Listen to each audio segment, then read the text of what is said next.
Okay, so at this point, it's pretty much common knowledge that our nation is facing a lot of major issues right now, and I also think it's fairly common knowledge that most people are extremely dissatisfied with the way that our government is handling those issues and the decisions that they're making, and just I wonder how could that be? How can it be if we live in a truly representative democracy? How can it be that the majority of the people are dissatisfied with the decisions that are being made or the way things are being handled? And I think that basically it's something that can be characterized as a dangerous departure from the Constitution.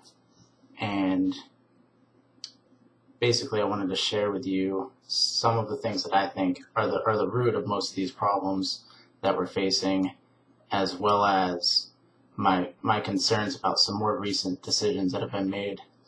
But first, since I characterize it as a departure from the Constitution, just a real quick refresher about the Constitution, because 8th grade social studies was a long time ago. I truly believe it's one of the greatest governing documents in history, and at least it's the greatest we've seen in a while. And it wasn't just thrown together. It wasn't made with haste.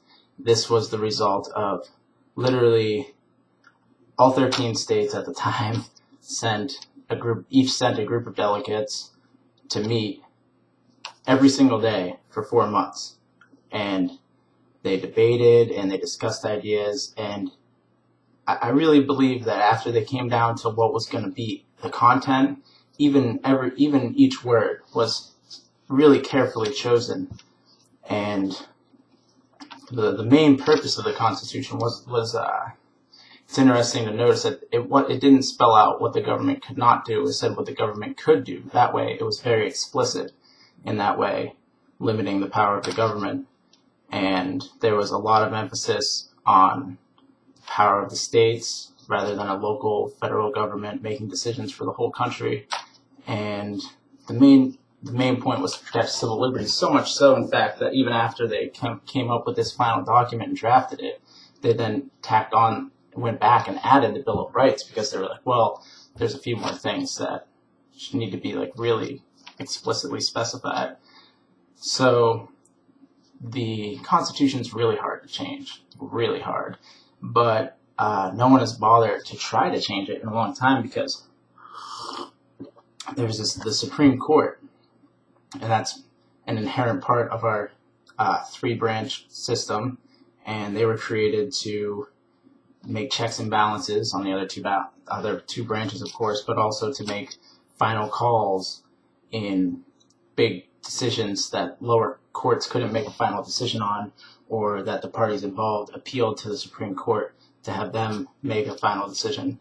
And of course, that decision was meant to be made by interpreting the language of the Constitution in the context of the case. And it's really important how those decisions are made too, because those cases then would set precedents for later cases to be compared to that were similar. That way, every time there was an argument, it didn't have to go to the Supreme Court.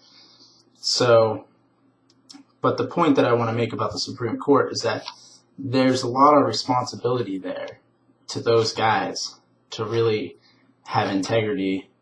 But also, what that does is it kind of creates a new living, breathing constitution that can change, where just 5 guys have to agree after some deliberation that something should go one way or another in order for that to be the new law of the land. And in fact, they can even overturn laws that were made in Congress. And it's actually kind of funny if you think about it, because these guys, they're just appointed, but then they have lifetime tenure. And it kind of calls to mind images of a movie where you have I don't know, maybe in the future, and there's these wise old sages or unworldly beings that sit around this big glass orb, and when people have a really hard issue, they come and ask them about it, and they make the decision. But the truth of the matter is that these guys are just humans.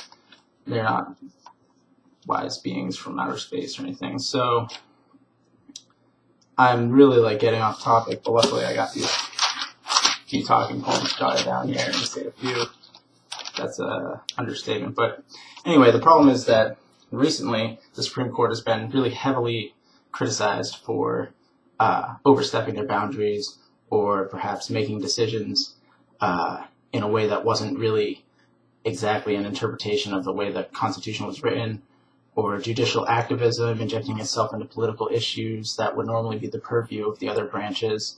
For example, famously, Bush versus Gore, when they basically, these guys just sat down and decided that George Bush was going to be the president. And the biggest criticism, though, that they've fallen under is for failing to protect individual rights. And of course, the big issue right now is corporate personhood, but we'll talk about that later. But also, another big thing that I think is a problem is the way that we've gone with monetary policy, which is evident by the fact that we're in a huge debt and we can't figure out how to stop it, and no one can agree on what to spend money on or what not to spend money on. So, as if I haven't bored you enough already with history, you probably already went back to Lady Gaga or meme surfing, but if you're still with me, I just want a quick background on money in the U.S. So, explicitly in the articles 1 through 9, I think it is, of the Constitution is the actual powers that Congress has, and one of them is that this shall have the power to coin money, regulate its value, and fix standards of weights and measures.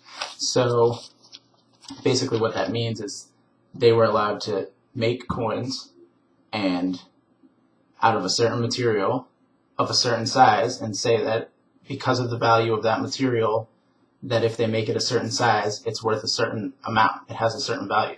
So, and a later act specified that it would be gold and silver coins.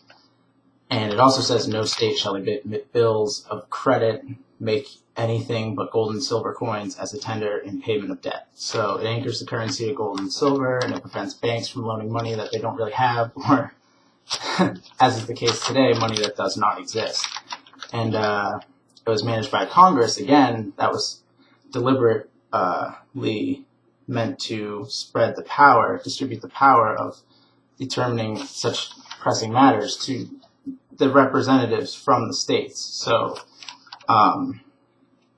private banks came up. They got, the dollar fell at each time. There was 2 of them, and Andrew Jackson, actually, ironically, who would probably cry if he saw that he was on the $20 bill, despised the idea and revoked the charter on the second private bank, and even went so far to have "I beat the bank" engraved on his tombstone.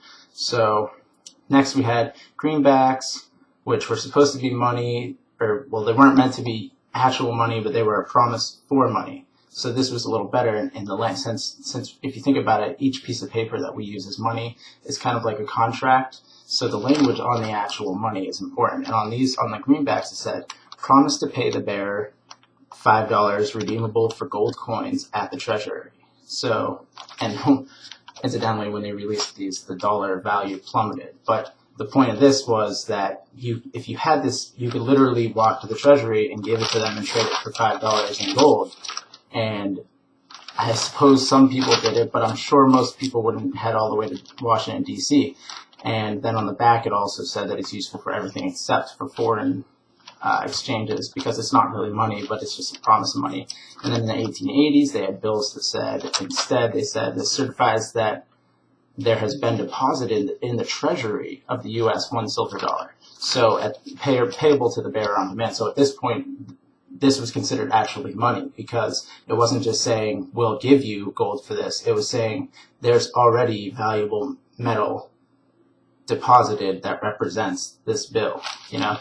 So then in 1914, the Federal Reserve was formed, and with it, Federal Reserve money, which was redeemable for gold or lawful money, which obviously, if it's redeemable for lawful money, it itself is not lawful money.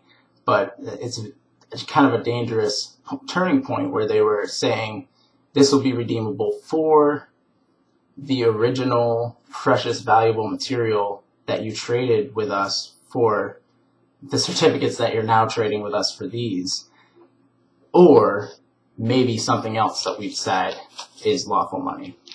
So then in 1932, they demonetized gold in an attempt to stimulate the economy. Of course, it plummeted the value of the dollar, and they allowed the Fed to print money that wasn't backed.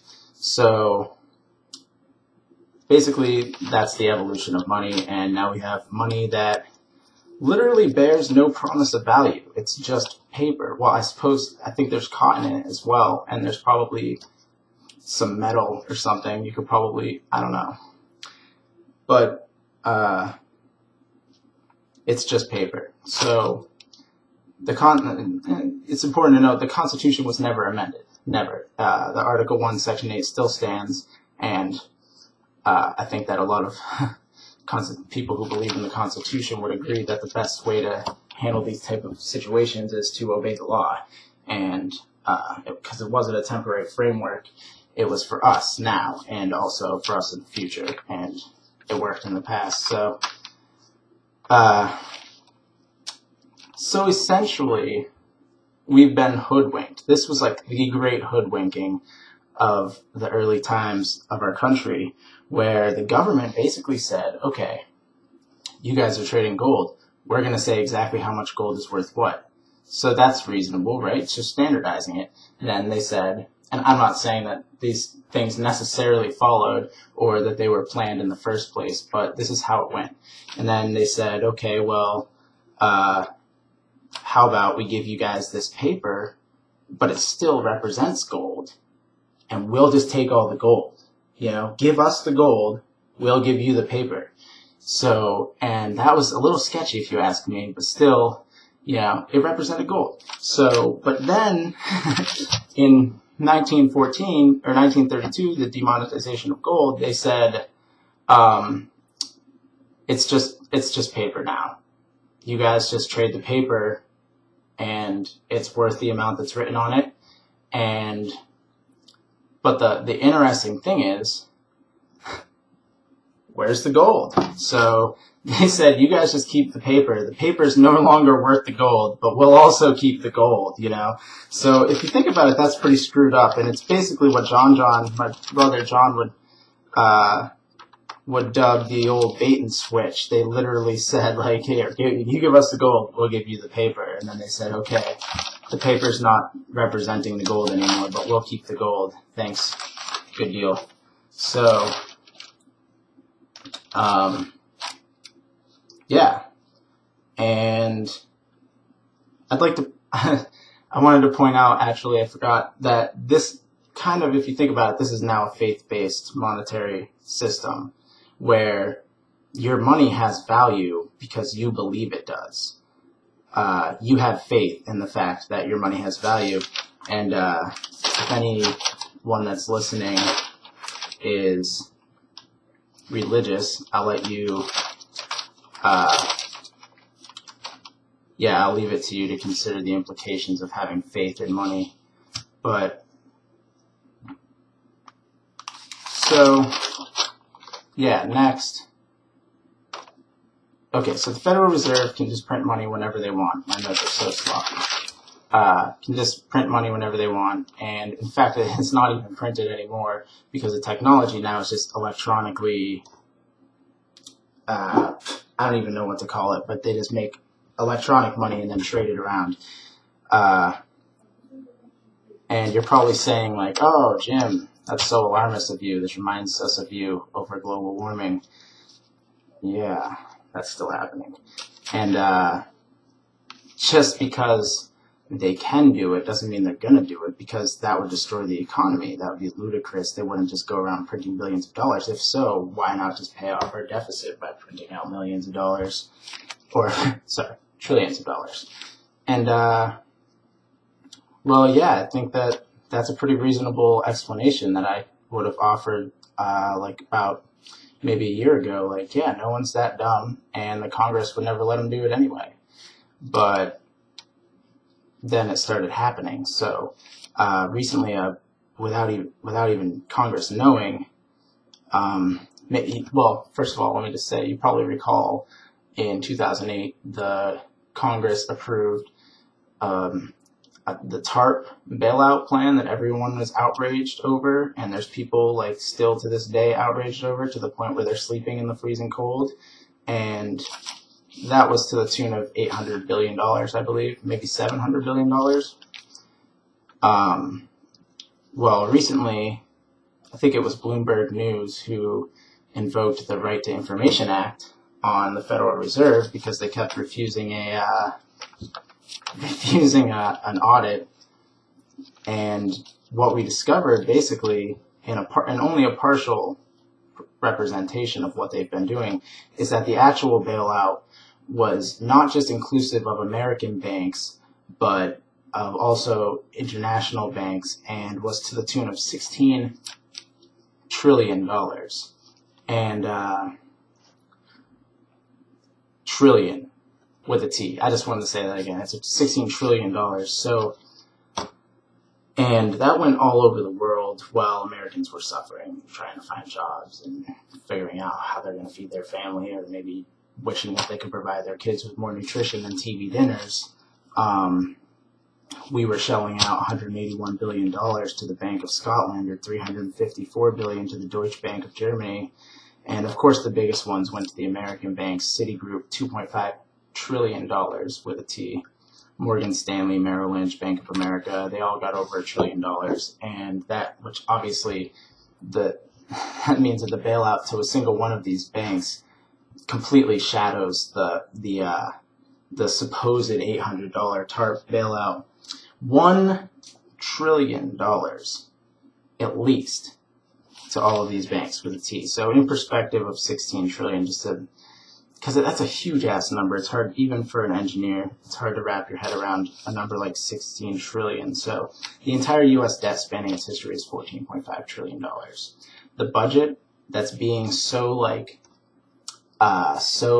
energetically and enthusiastically debated right now is $3.5 trillion. And the current outrageous deficit that we don't know what to do is $1.5 trillion. And this is, people look at that deficit and say, oh my God, how did we get that far into deficit, and how will we ever get out of it? While the Federal Reserve, without the knowledge of Congress, oh, that's the ass kicker, Congress didn't even know. So without the knowledge of Congress, the Federal Reserve printed out many, many, many times, well, not printed out, exchanged many, many times over our national deficit.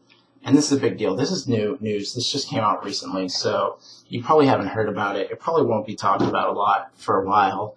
But, okay, so why do you think Congress didn't hear about the bailouts? Well, imagine the outrage of Americans, and when they find out that all this money is just being fabricated, and obviously it's going to take down the value of the dollar over the long run, and it's going to bailing out investors. And well, that's already been talked. I'm beating the dead horse when it comes to the fact of where the bailouts went, but it's just the point that it happened. And these, the Fed said that these were loans, but they were zero interest, and there's no money has or will ever be returned. I can honestly guarantee you that. So the question then is, how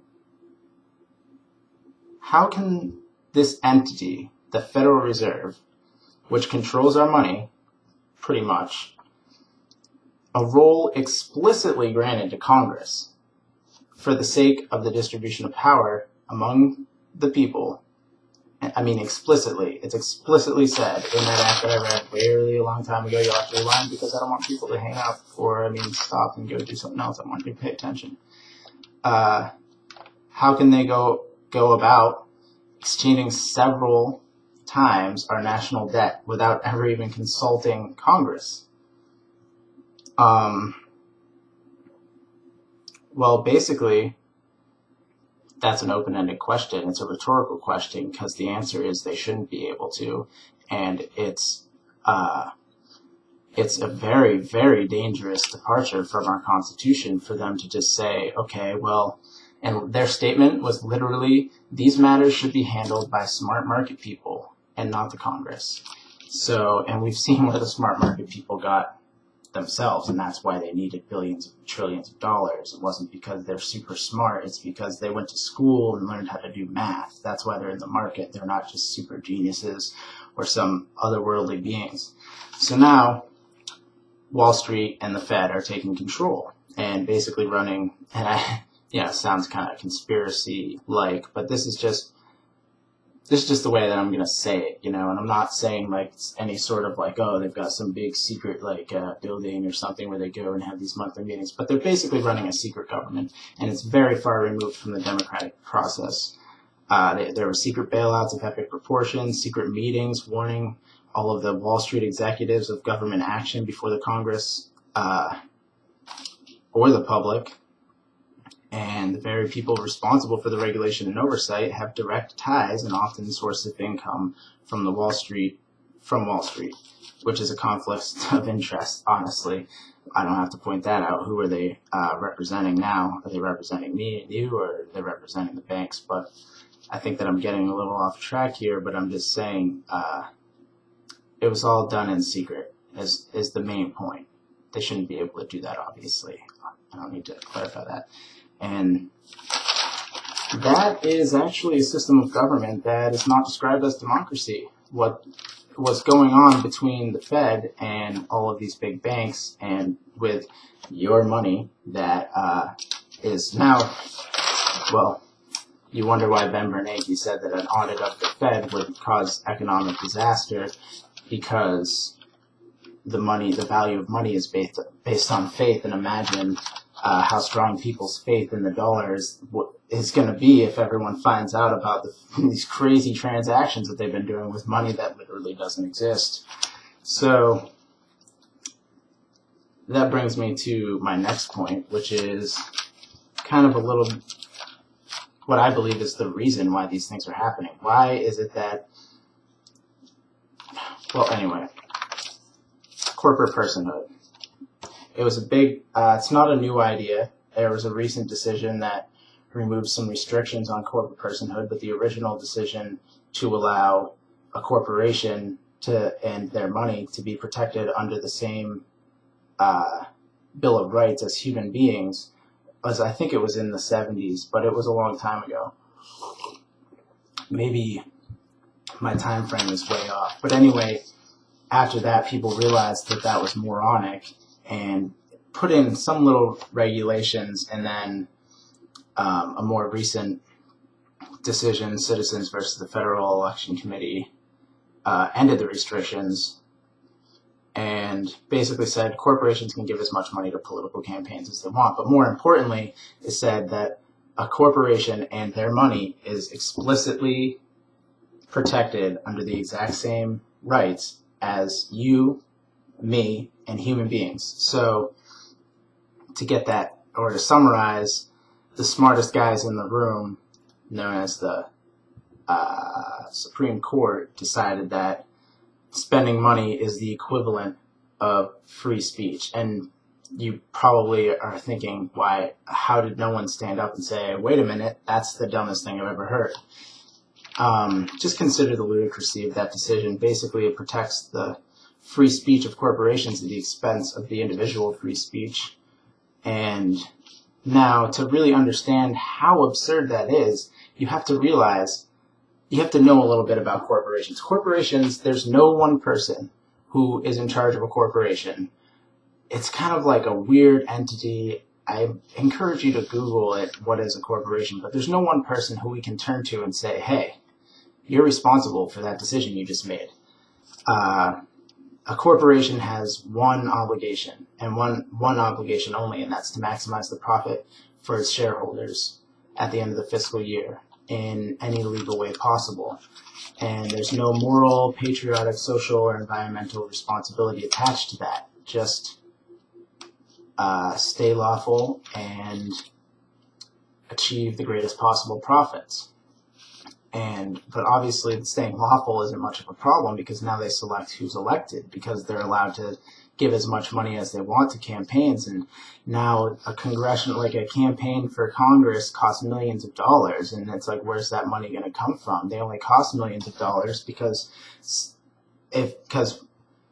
you have to have, they only cost millions of dollars because corporations are allowed to inject millions of dollars into the process. So you have to be able to have millions of dollars to campaign against whoever certain corporations are going to give their money to. And where are you going to get the millions of dollars? From other corporations, obviously. In a Senate seat now, some Senate seats are going for tens of millions of dollars.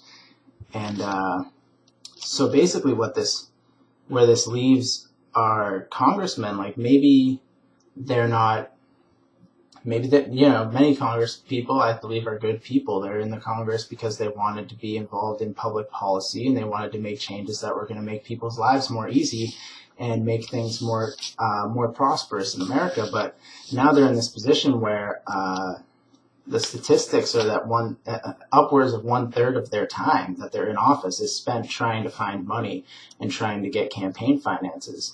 And the place where they have to turn for that money is to corporations.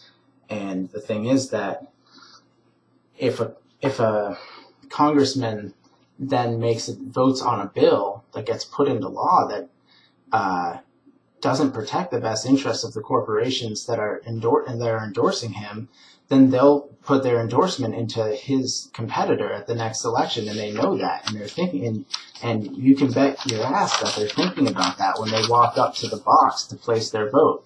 I know that the right vote would be yes, but if I vote yes, then I'm going to lose my funding, and that funding is going to go to my competitor during my next time that I'm up for election, and then I'm obviously going to lose because, everyone knows that basically who people vote for most people aren't really that involved in the democratic process, that they go and look at the issues. They vote for whoever flashes in front of their face the most times on TV. And that's not just me being cynical, that's a true fact, and everyone knows that. So technically the Congress people are elected, but they're basically elected by corporations and then enslaved to those corporations, and that's why you very rarely see a piece of legislation pass that doesn't have many corporate interests tied to it, or is purely in the best interest of the American people. A good example would be when the government said, okay, well, we want to increase the standards for what's considered healthy food that will be served in the lunches at schools that we subsidize. So money from our taxes are going to help pay for students' lunches at public schools, which a lot of people would disagree with that concept altogether, and that's a deeper issue. But the main point is that whether I agree or disagree with whether they should be subsidizing it, you can bet your ass that if my tax dollars are going to pay for kids to eat, then I want them to be eating more healthily, because a third of America is obese. I'm getting off topic, but the point is that they tried to pass an act saying there had to be more servings of vegetables. The frozen pizza industry that supplies frozen pizzas to the school and the potato growing industry lobbied and said that they wanted the amount of tomato paste on one piece of pizza, the amount of tomato paste, to be considered a serving of vegetables, which is especially ironic if you consider the fact, obviously, that tomatoes aren't even a vegetable, they're a fruit, and the potato industry wanted more potatoes to be allowed. And so what we got, rather than a bill increasing the health of school lunches, it literally became worse than it was before. So tell me if you think that that's in the best interest of the American people, or was that decision made in the best interest of the industries that provide the funding to the congressmen and women who make these decisions? So the point is, if you put it all together, democracy in America is a sick fucking joke right now, and I'm not laughing. And in fact, many Americans are no longer laughing. And you can just look at the huge nationwide protests that have resulted from just a tiny, tiny glimpse into the corruption that occurs in our government.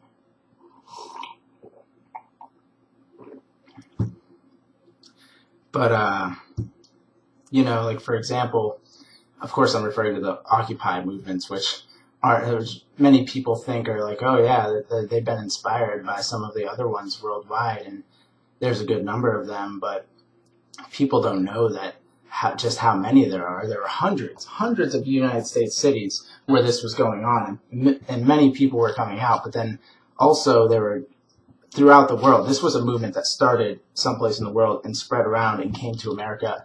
And the media has just done such a good job of covering this movement. They ignored them until they became too big to ignore. So when they were just a few movements, like when it was just Occupy Wall Street, they tried not to talk about it, which was absurd to think that thousands of Americans are coming out to stand up and voice their opinion about something that they think is a fundamental flaw in what's going on in our government right now, and the news media didn't even want to touch it. So then, once it was too big for them to ignore because it's all over the country, they began to smear them as a bunch of smelly, whiny hippies with no coherent message, which is obviously, it's a load of bullshit, and whether you agree with me or not is not the issue. The point is that they were smearing them, and it's not a secret that the media was reciting these jokes about, oh yeah, maybe they need to go get a bath, and that became, over time, that became the dominant thinking in America. And you might wonder, like, well, why would the media do that? Well, it comes back again to giant corporations, you know. And let's just get this straight. I don't think corporations are necessarily evil. I think that they have, you know, people have a right to try and earn large amounts of money in the United States. I think that their influence in the government is, they're meddling, and they basically are the government now, and it's not okay. And it's the opposite of what was intended for us, and it's the opposite of the democracy that our founders laid out in the Constitution, which is a document that sets us apart from other nations by guaranteeing us rights that are not otherwise, that are often not guaranteed. So the media is owned by big corporations, and in fact, the media, all of the news networks are owned.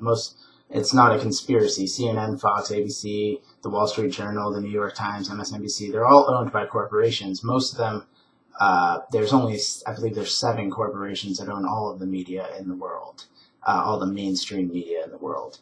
So, and recall the one obligation of maximizing profit. So of course, the last thing that these big corporations would want is to grant legitimacy to a movement whose main point is that they're outraged by the level of corporate influence in our government, because if there was no more corporate influence in our government, then how are they going to maximize their profits? That's their main goal, you know. If they can't influence the legislation that's supposed to be regulating them, then they might actually get regulated, you know, and no corporation wants that. So they did such a good job smearing it that people actually started to recite their mantra and believe that police should be sweeping the movements up. And I saw a lot of polls, and polls can be easily influenced, but I saw a lot of polls online where they were asking, like,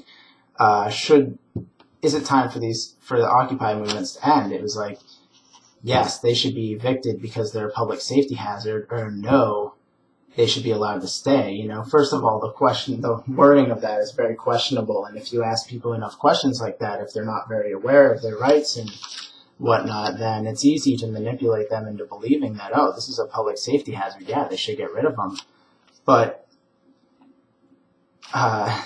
regardless of their cause, it was peaceful, confined activism. Like, they were centralized to locations within cities, and they were standing up for something that they believed was wrong in the government. And that is the fundamental, that's fundamental Americanism. That's literally America 101 would say, if you disagree with what your government's doing, you have the right to tell them. And I'll have you know that there's no smell clause in the Bill of Rights, and there's no language of, okay, you can present your thoughts, but only for such and such period of time, regardless of whether things change. So, yeah, the media basically convinced people that the people standing up and saying enough is enough were the bad guys. And really, the end goal of this, and this is not, once again, this is not a conspiracy theory, this is based on facts. The end goal was so that when the police went around clearing the protest, Americans who weren't involved themselves in the protest wouldn't be enraged by the direct violation of their Bill of Rights, which is, of course, what that is. To go around sweeping up people who are peacefully protesting something that is a very big issue. Yeah, basically it's time to just wake up and realize what's going on here. It's really absurd, and it's concerning, in fact, because, well, it literally, like, the thing, I'll reiterate that the thing that sets us apart from other nations is our Bill of Rights. We have inalienable rights. Inalienable. I'll put quotes on it now for the present because they're being alienated, and that's not just me saying that. That's a very real thing. And if you think that this sweeping up of these protest movements wasn't orchestrated, then I've got some news for you, because this wasn't just simultaneously a bunch of mayors around the country decided, well, we've had enough of these people's First Amendment rights. Just clean them up, get rid of them, send the cops, and use whatever force necessary. And that's an even scarier thing. So, in fact, now it's been revealed that that it was orchestrated, that mayors were on very large conference calls with many other mayors around the country, and also an international group that gives advice to police. I think it's called PERF. I'd have to look that up. Maybe I'll put it in the comments or something. But the point is that this was an orchestrated movement to sweep up, to clean up a mess, which the mess was people practicing their First Amendment rights and other inalienable rights that are protected under the Constitution and the Bill of Rights. And you ask yourself, who were they protecting and serving? The police, by the way. Because the police has become a very interesting entity in America these days, because you hear a lot about them just overstepping boundaries and pretty much doing just about whatever they want with very little to no consequences. Police gunning down someone or beating someone up who either wasn't resisting arrest or maybe just like offended them in some way, and then receiving 6 months basically paid vacation, suspension from the force for 6 months. Well, that's just absurd, and that sets a really bad precedent. So to summarize, basically, once the polls started to show that the majority of Americans had been brainwashed by the media to believe that these movements were bad and not a healthy exercise in democracy, then the order was given to sweep up the movements. And this is just one of many, many ways that we're departing from our basic rights. And now, this is the last section. I know I got really off topic because Occupy Wall Street stuff is in my head, but the last thing I wanted to talk about was the police state of America, and also the NDAA, which, hopefully at least a couple of you by now aren't scratching your heads and asking what's the NDAA, because it could be one of the single most important pieces of legislation that passes in your lifetime. And so the police state thing, I saw an article recently that was asking, like, is America becoming a police state? And they had some very interesting points to bring up. And I start by saying, okay, so the police can just come in and say, all right, that's enough. Nothing has changed, but go home. You know? And it makes you wonder, like, that doesn't sound like America to me. That doesn't sound like America at all. It sounds more like maybe Egypt, or, I mean, I know the police weren't shooting anyone in the face, but they were shooting people with things, and the people who weren't shooting back with anything and were just basically practicing the rights that they're guaranteed will not be alienated from them. And as you may know, a lot of instances of unwarranted police brutality were seen in the evictions. Nothing really, no consequences for that. Witnesses, now this is an important point that they brought up, and this is very interesting and also very concerning. Witnesses were being arrested for filming police action, and there's at least 30 witnesses who are on record for being arrested specifically for taking pictures and filming the police action. And what you have to ask yourself is then, how do we hold such a massive group with such power accountable for actually upholding the justice that they've sworn to protect? How can we hold them accountable if we can't expose what they've done? You know, are you going to listen to one guy that's like, oh yeah, man, I was with my buddy and his This cop came up to arrest him, and he was like, "What am I being arrested for?" And the cop just tased him in the neck. Like, okay, well, that you were probably drunk, and I don't believe you, is probably what most people would say. But if they have it on film on their iPhone, it's a different story. But that's why the police don't like that. And 12 states have adopted eavesdropping laws prohibiting filming police without each officer's expressed consent. And if you think about that, it makes no sense at all. And California police officials actually openly stated that they would arrest people just for taking photos of their police proceedings, which happened in public, you know. So now you've got them saying, like, oh, don't even photograph what we do in public, even though we're very dangerous and if you get my point. And a couple other like little things. So GPS tracking is kind of sketchy, and the Supreme Court has been asked to decide whether or not Americans, the police, and should be allowed to track Americans using the GPS that's in their mobile devices without warrants. And that's obviously flies directly in the face of our Fourth Amendment, where it protects us against unreasonable search and seizure. And then there's the question, another question in the article was that one of surveillance drones spying on American soil is being considered for monitoring protests and hunting fugitives. And currently they use drones in the United States to patrol our Mexican-U.S. border, but a lot of police departments are talking about using them for other types of police operations, and they've been requested to patrol the RNC, the Republican National Convention, and even they've even bragged, like some of the points of why they believe they should do it is because they can use artificial intelligence algorithms to seek out certain behaviors, and they can arm the drones with non-lethal weapons, and all this is being discussed, and many of those are just being discussed. There's a few, there's a lot of examples of how this whole war on terror has been used to remove a lot of American rights and to alienate you from your civil liberties. Just a few examples are the Patriot Act, the criminalization of dissent, and militarization of police. If you've noticed over the years, the police have gone from uniform with a hat and a badge and a gun to whenever there's people expressing their dissent over big national issues, the police show up looking like the military. They have riot shields and rubber bullets and helmets, and it's pretty absurd if you think about it, but I'll leave you to decide whether that's necessary or not. Some people might say they're in danger and whatever, but wiretaps for oral and electronic conversations of people that they do this just on a basis with no warrants or anything, just a random basis of listening into your conversations, and that's not made up.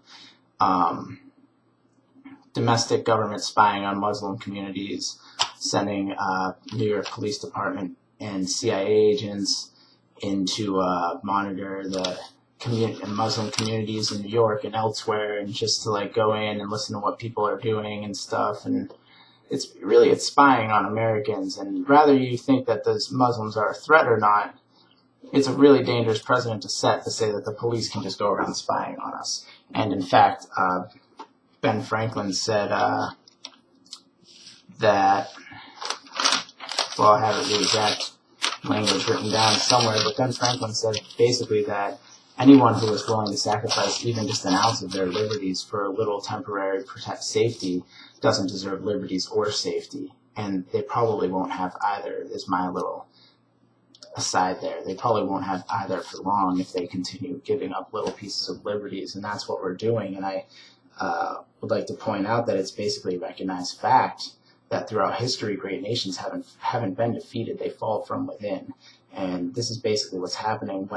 What started us off as a great nation and set us apart and makes us a great nation is being deteriorated by basically a few really bad decisions that have led to some really questionable power in our government for people who have obviously their own interests and don't really give a shit about your well-being or my well-being. They want their shareholders to make the most profit. So this is the biggest thing. Oh, there's the internet thing. which I'm sure you guys have been bombarded with things about the Internet Bill, Piracy Act, that would basically say that they can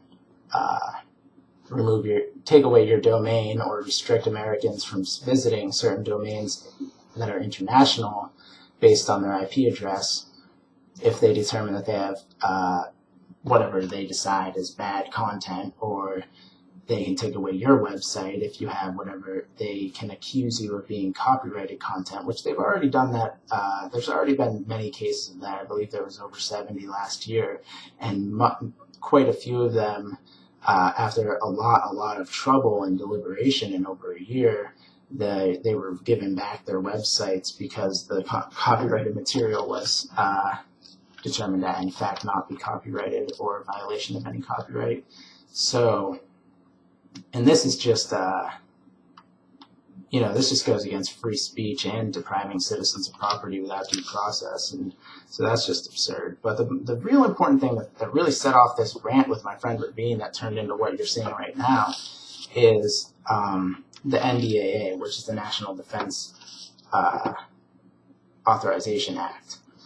And every year this has to be reapproved by Congress to approve spending by the in the name of national defense.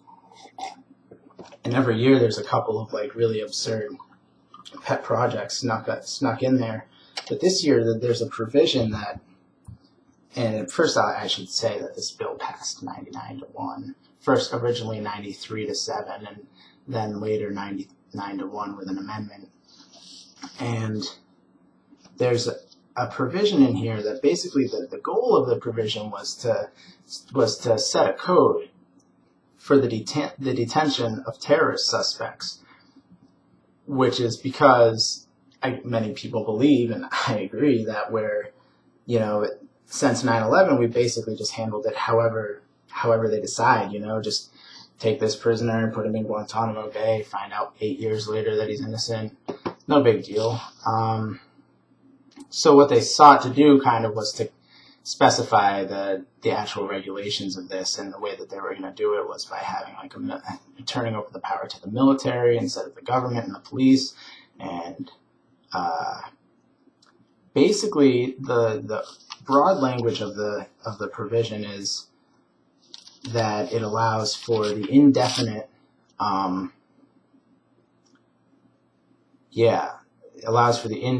detention of American citizens on American soil or non-American citizens on American soil without evidence, basically on the basis of suspicion of being either a terrorist, or there's a very long section that describes what kind of people could be considered targeted persons of this detention, and that includes people who are acting belligerently, or people who express views that are that they consider might be in line with the terrorist organization, or basically whoever they say, because if you don't need evidence and all you need is an allegation, and then you can basically say anyone acting belligerent might intend to do harm on other people, and now that person can be detained indefinitely without a trial, without evidence, based on suspicion. And obviously that's very heavily prohibited in the Constitution.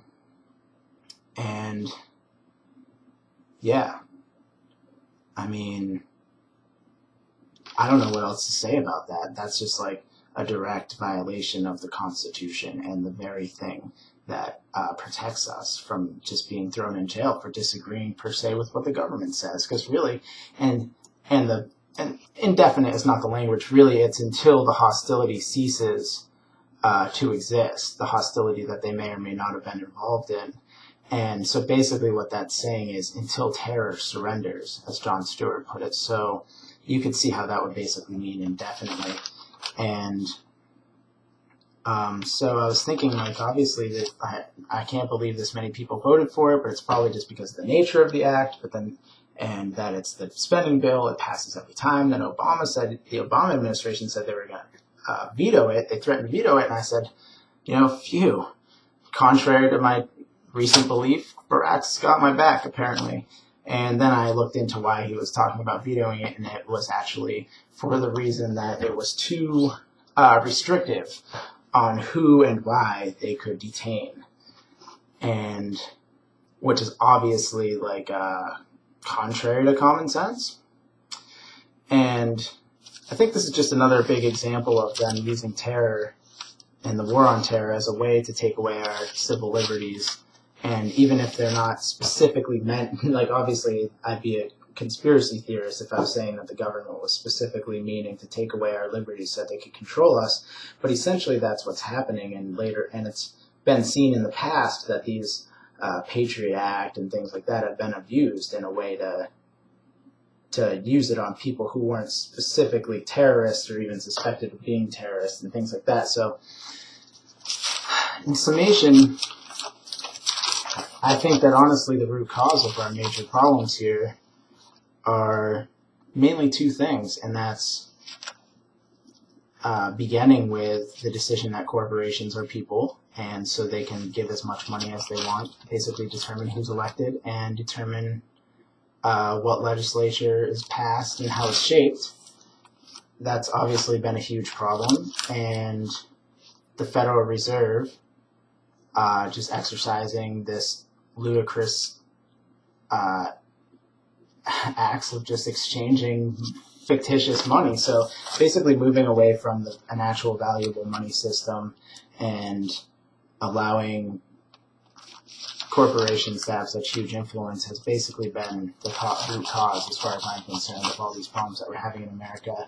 And now it's come to the point where these people have so much influence that we're losing civil liberties that are guaranteed under the Constitution. So I think that it's really time for people to just wake up and start looking around them and, go online and look at the news and be informed, because you're not going to hear it on Fox News. You probably won't hear it on CNN, and you definitely won't be hearing it on MSNBC when the real important things actually happen. So they'll probably distract you by telling you that people are hippies.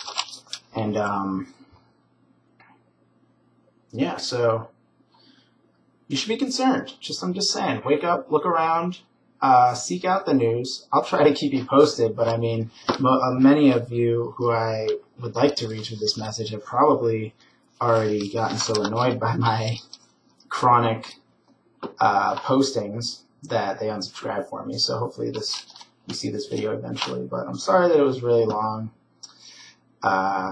I wanted it to be a little briefer than this, but I went off on a couple tangents. I'm glad I was able to keep from falling into vituperative just rantings. And yeah, there's a lot more to be said about most of these issues, but I encourage you to do that, to look into them, so that you're not just taking my word for it.